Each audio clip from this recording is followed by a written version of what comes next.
Essayez d'imaginer la scène. Vous êtes face à un bloc de granit massif. Il pèse plus lourd qu'un avion commercial et est si dense qu'il défie le concept même de coupe. La science conventionnelle tente de nous convaincre que des civilisations anciennes, armées seulement de ciseaux en cuivre mou et de cordes en fibres végétales, ont non seulement coupé ces monstruosités, mais les ont polies avec une précision laser. Le compte n'y est pas. Le cuivre se tord contre le granit. La corde casse. Pourtant, les marques de forage sont là, défiant notre logique.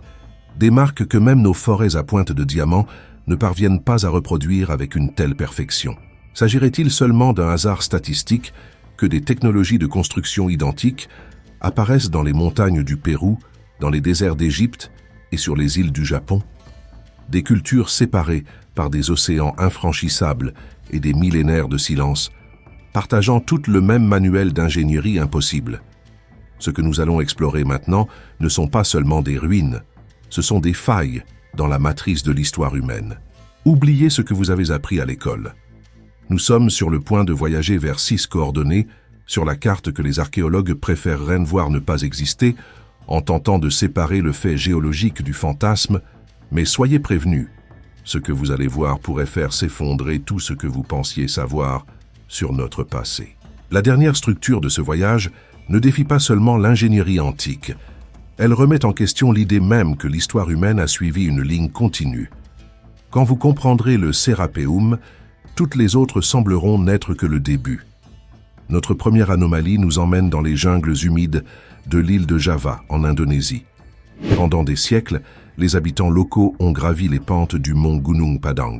Pour eux, c'était un lieu de prière, un sommet sacré parsemé de roches volcaniques où les esprits des ancêtres chuchotaient. Personne ne posait de questions, c'était juste une colline. Mais en 2010, le récit a violemment changé. Une équipe de géologues est arrivée sur les lieux, non pas avec des livres de prière, mais avec des radars à pénétration de sol. L'objectif était simple, surveiller l'activité sismique. Ce que le radar a montré, cependant, leur a glacé le sang. L'écran ne montrait pas une formation géologique naturelle. Sous l'herbe, sous la terre, la montagne avait un pouls artificiel. C'était une structure construite. Ils ont commencé à forer. À 30 mètres de profondeur, ils ont trouvé de la matière organique piégée entre des blocs de pierre intentionnellement placés. Lorsque la datation au radiocarbone est revenue du laboratoire, les scientifiques ont cru que l'équipement était cassé. Les données pointaient vers 20 000 ans en arrière. Pour bien préciser l'ampleur du problème, si cette datation est correcte, alors toute l'archéologie académique du XXe siècle a tort, non pas dans les détails, mais dans sa fondation. Ce n'est pas un désaccord technique, c'est un effondrement de paradigme. Arrêtez-vous une seconde et assimilez cela. 20 000 ans. Nous parlons de l'apogée de l'âge de glace. Le monde était un endroit hostile, couvert de glace où les mammouths marchaient à travers l'Europe et l'humanité, selon la chronologie officielle, n'étaient constitués que de petits groupes nomades luttant pour ne pas geler dans des cavernes. Les grandes pyramides d'Égypte, elles ne seraient même pas un rêve avant encore 15 000 ans. Le débat a explosé. Des chercheurs indépendants, des passionnés et des critiques se sont mis à remettre en question toute la chronologie acceptée. Si ces données sont correctes, la ligne du temps de l'évolution sociale humaine doit être profondément revue. Les chasseurs-cueilleurs ne construisent pas de mégastructures. Ils n'ont pas de logistique, pas d'agriculture pour nourrir la main-d'œuvre, pas de hiérarchie. Immédiatement, des théories sur l'Atlantide et des civilisations antédiluviennes ont inondé les forums. Qui d'autre aurait eu la capacité technique d'ériger la pyramide la plus ancienne de la Terre? Certains sont allés plus loin. Ils ont parlé de géants ou même de visiteurs venus des étoiles. Des hypothèses qui surgissent toujours lorsque les données semblent dépasser ce que nous croyons possible. La réponse des géologues est venue froide et rationnelle, mais non moins fascinante. Les pierres artificielles étaient en réalité du basalte colonnaire, un caprice de la nature où la lave refroidit et se fracture en hexagones parfaits, comme s'il s'agissait de poutres prêtes à l'emploi. La nature a fourni les briques, mais cela ne résout pas l'énigme, cela change juste le focus. Quelqu'un, dans un passé lointain et oublié, a eu l'audace de prendre ces piliers naturels de plusieurs tonnes et de les traîner pour reconfigurer une montagne entière, créant des terrasses et renforçant des pentes. Le mystère n'est pas le laser, c'est l'esprit humain. Et c'est peut-être l'idée la plus dangereuse de toutes. Nous n'avons pas besoin de technologie perdue pour expliquer l'impossible.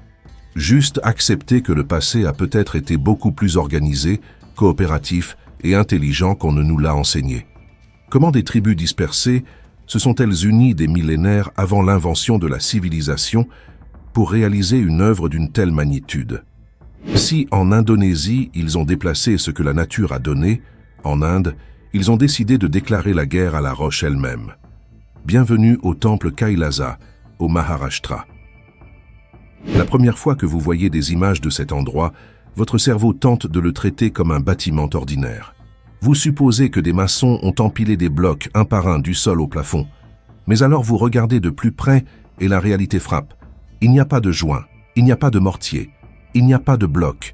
Tout ce que vous voyez, les colonnes ornées, les éléphants grandeur nature, les galeries de 2 étages, a été soustrait d'une unique montagne de roches volcaniques. C'est la plus grande sculpture monobloc du monde. Aucune œuvre moderne n'a tenté de répéter Kailasa. Non pas parce que la technologie manque, mais parce que le risque financier et structurel serait considéré comme inacceptable. Une erreur, et des milliards de dollars partiraient en poussière. Imaginez l'audace. Un architecte a regardé une pente solide et a vu le temple à l'intérieur. Pour le libérer, ils ont dû retirer plus de 200 000 tonnes de roches. Pensez à la logistique. Si vous chargiez ces décombres dans des trains de marchandises modernes, la file de wagons s'étendrait sur 40 km. Et le délai? Les inscriptions suggèrent que tout a été fait en seulement 18 ans. Les mathématiques sont brutales. Pour respecter ce délai en travaillant 12 heures par jour sans jour férié, qu'il pleuve ou qu'il fasse soleil, ils auraient dû extraire et retirer 30 tonnes de roches chaque jour, tous les jours. Et cela sans compter le temps pour l'art, pour le ciselage fin, pour le polissage. Et il y a le facteur risque. Dans une construction normale, si vous cassez une pierre, vous la remplacez. Ici, la roche est unique. Si un sculpteur éternuait et arrachait le nez d'une divinité, le temple entier, le chef-d'œuvre de plusieurs générations, serait ruiné pour toujours. Il n'y avait pas de marge d'erreur. Un seul faux pas serait définitif. Internet adore la théorie des machines perdues, des lasers, des ondes sonores qui ramollissent la pierre, des technologies extraterrestres. Parce qu'accepter que des humains avec des marteaux et des coins ont fait cela semble impossible. Mais l'ingénierie inverse nous donne une piste, et elle est géniale dans sa simplicité. Ils ont utilisé la gravité. En creusant de haut en bas, ils n'ont pas eu besoin de soulever des pierres lourdes comme en Égypte. Ils jetaient simplement les décombres dans l'abîme. Ils ont utilisé des coins de bois secs insérés dans la roche, qui, une fois mouillés, gonflaient et fracturaient le granit avec la force d'une presse hydraulique naturelle. Kailasa n'est pas une preuve d'extraterrestre, mais un testament terrifiant de ce que l'obsession humaine disciplinée peut faire. Mais alors que Kailasa exhibe sa gloire au soleil, notre prochaine destination préfère les ombres de l'océan. Nous plongeons maintenant dans les eaux turbulentes de Yonaguni, à l'extrême ouest du Japon. En 1986, Kihachiro Arataki ne cherchait pas de cité perdue, il voulait voir des requins marteaux. Ce qu'il a trouvé au fond de la mer a failli faire tomber son détendeur de plongée de sa bouche. Émergeant du bleu profond, une masse titanesque de pierres, des murs verticaux, des terrasses plates comme des tables de billard, des angles droits tranchants. Une citadelle submergée. La structure fait 150 mètres de long, la taille de 2 terrains de football, et ressemble à une forteresse protégeant quelque chose d'oublié. Si cela est une ville, la chronologie historique vient de se noyer. Car, contrairement aux mythes et aux textes anciens, Yonaguni est là. Elle peut être mesurée, filmée, touchée, et pourtant personne ne parvient à se mettre d'accord sur ce qu'elle est. Le niveau de la mer à cet endroit n'est pas suffisamment bas pour exposer cette terre depuis 10 000 ans, depuis la dernière ère glaciaire. Cela rendrait Yonaguni 5 millénaires plus vieille que les pyramides. Serait-ce la mythique Mu, l'Atlantide du Pacifique? Les détails sont troublants. 2 trous parfaitement circulaires sur le bord d'une terrasse, suggérant la base de piliers en bois qui ont pourri il y a des lustres. Une formation qui rappelle étrangement une tortue sculptée. Des chemins qui ressemblent à des routes de procession. La science se divise en un champ de bataille. Les archéologues conventionnels refusent l'idée. Les géologues pointent du doigt le grès et l'argilite de la région, des roches qui tendent à se briser en plan droit sous la pression tectonique. Ils disent que les courants forts ont sculpté cette ville. Mais il y a une troisième voie, une hypothèse inquiétante. Et si la nature avait commencé le travail et qu'une civilisation ancienne l'avait terminé, en utilisant la formation naturelle comme base, terraformant la roche pour ses besoins avant que l'océan n'engloutisse tout. Une collaboration entre la planète et l'homme servant désormais de foyer uniquement aux requins. De la pression de l'eau, nous passons à la pression de la terre et de la peur. En Cappadoce, en Turquie, un homme a décidé de rénover sa cave en 1963. Il a abattu un mur. Derrière celui-ci, il n'y avait pas de terre, mais un tunnel sombre. L'air qui en soufflait était froid et ancien. Il avait trébuché sur l'entrée de Derinkuyu. Ce n'est pas une caverne, c'est une métropole souterraine d'une complexité folle. À mesure que les archéologues descendaient, le choc augmentait. 1 étage, 5 étages, 18 étages sous terre. Une ville capable d'abriter 20 000 personnes, avec du bétail, des provisions, des écoles, des chapelles et des pressoirs à vin. Tout cela creusé dans la roche volcanique tendre qui durcit au contact de l'air, devenant une forteresse de béton naturel. L'ingénierie est suffocante tant elle est avancée. Des puits de ventilation de 85 mètres de profondeur garantissent que l'air circule jusqu'aux niveaux les plus bas, invisibles depuis la surface. Mais la question qui résonne dans les couloirs étroits est « Pourquoi ?» Les civilisations ne construisent pas de villes souterraines par paranoïa. Elles le font quand la surface cesse d'être sûre. Qu'est-ce qui pourrait terroriser une civilisation au point de la faire vivre comme des rats dans l'obscurité perpétuelle? Les théoriciens pointent vers des guerres nucléaires anciennes ou des invasions aériennes de dieux en colère. Les portes de pierre suggèrent le désespoir.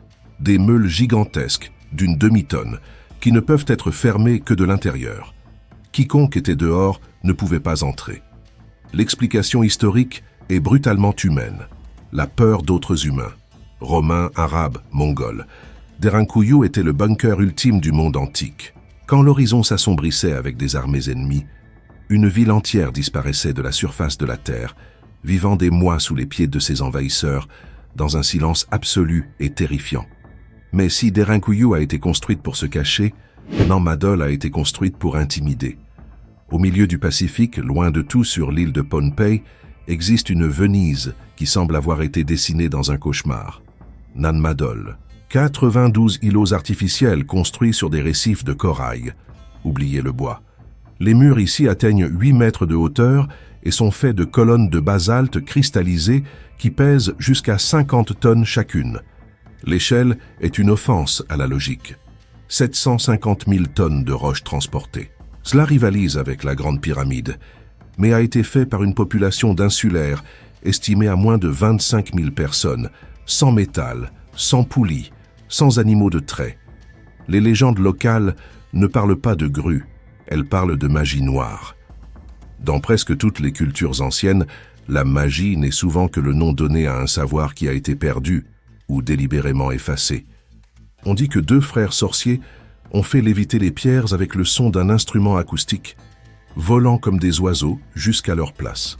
Jusqu'à aujourd'hui, les locaux évitent les ruines après le coucher du soleil. Ils disent que les anciens rois gardent encore la ville et que la mort attend quiconque manque de respect au silence. Quand le gouverneur allemand Victor Berg a défié la malédiction en 1907 et a ouvert une tombe, il a trouvé des os de géants. Le lendemain matin, il était mort. Coïncidence? Peut-être. Mais la science a dû suer pour expliquer la construction sans magie. La théorie la plus acceptée est l'utilisation de radeaux de bambou à marée haute, profitant de la flottabilité de l'eau pour alléger le poids brutal des pierres. Mais le véritable génie de Nan Madol n'était pas l'ingénierie, c'était la cruauté. Ce n'était pas un palais, c'était une prison de luxe. La dynastie Sodler a forcé tous les chefs rivaux à vivre là, sous leurs yeux. Nan Madol n'a pas d'eau douce, elle n'a pas de nourriture. Tout devait être apporté de l'extérieur. Si quelqu'un se rebellait, les empereurs coupèrent l'eau. Ce fut le premier état policier de l'histoire, construit sur l'océan. Et enfin, nous arrivons à l'endroit qui fait perdre le sommeil même aux ingénieurs les plus sceptiques. Le Sérapéum de Saqqara, en Égypte. Auguste Mariette a découvert cet endroit en suivant la tête d'un sphinx enseveli dans le sable. Il a fait exploser l'entrée et est entré dans un monde d'ombre. Ce qu'il a trouvé dans des couloirs creusés dans la roche vive ne devrait pas être là. 24 boîtes de granit. Appeler cela des sarcophages est une insulte. Ce sont des coffres de haute précision.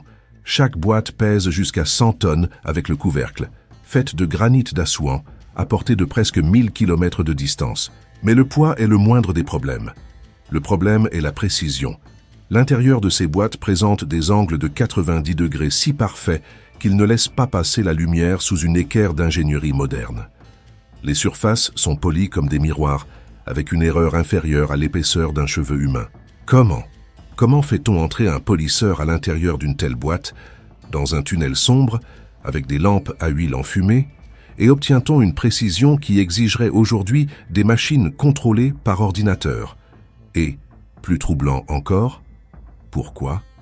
Quand ils ont ouvert les couvercles titanesques, s'attendant à trouver des momies de taureaux sacrés pleines d'or, ils ont trouvé rien. Le vide, l'obscurité, le vide absolu à l'intérieur de coffres indestructibles. Des théories sauvages suggèrent que c'étaient des dispositifs technologiques, des batteries anciennes, ou des chambres de téléportation où l'occupant a simplement cessé d'exister dans cette dimension. Les hiéroglyphes sur la partie extérieure sont grossiers, presque des brouillons, comme si quelqu'un avait trouvé ces boîtes parfaites des millénaires après leur fabrication et avait rayé son nom dessus avec un clou. Les couloirs sont trop étroits pour des grues. L'espace entre la boîte et le mur est de quelques centimètres. Il n'y a pas de place pour des leviers. Il n'y a pas de place pour des hommes. Pourtant, les boîtes sont là, défiant notre arrogance moderne, riant de nos explications sur les ciseaux en cuivre. Nous regardons ces structures et nous voyons l'impossible. Peut-être que la plus grande erreur de l'humanité actuelle est de sous-estimer la patience et le génie de nos ancêtres. Ou peut-être, juste peut-être, regardons-nous les débris d'une histoire qui a été effacée, redémarrée et oubliée, laissant derrière elle seulement des pierres que nous ne parvenons pas à expliquer, et un silence qui dérange notre compréhension de qui nous sommes vraiment. Peut-être que le passé n'est pas primitif, peut-être qu'il est juste interdit. Et ces constructions ne sont pas des ruines. Ce sont des avertissements laissés dans la pierre pour quiconque croirait un jour être l'apogée de l'histoire.